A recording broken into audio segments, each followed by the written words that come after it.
আজ মহাশিবরাত্রি। ভোলে বাবা সকলের মঙ্গল করুক। বাবার পছন্দের ফুল, মালা, বেলপাতা, প্রদীপ, ধূপকাঠি, পঞ্চামৃত, ফল, মিষ্টি সমস্ত কিছু গুছিয়ে নিয়ে চললাম মন্দিরের উদ্দেশ্যে। এবারে কলকাতায় ছিলাম, তাই পাশের বাড়ির মামির সাথে মন্দিরে গিয়েছিলাম। চারিদিকে ভক্তদের ভিড় আর শিব নামের ধ্বনি। মনটা যেন পৌঁছে গেল এক অন্য জগতে। মন্দিরে এসেই প্রথমে প্রদীপ আর ধূপকাঠি জ্বালিয়ে প্রণাম করলাম। এরপরে লাইনে দাঁড়ালাম। এবার তো দর্শনের অপেক্ষা। পুরোহিত মশাইয়ের সাথে মন্ত্র উচ্চারণের মাধ্যমে শিবলিঙ্গে জল অর্পণ করলাম। নন্দী মহারাজকেও জল অর্পণ করলাম আর মনে মনে সকলের মঙ্গল কামনা করলাম। পুজো শেষে মন্দিরের বাইরে ঘুরে দেখলাম ভক্ত সমাগম এবং মামা, মামি ও দিদুনের সাথে কিছু সুন্দর মুহূর্ত ক্যামেরাবন্দি করলাম।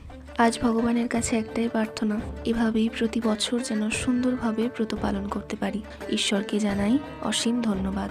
হর হর মহাদেব।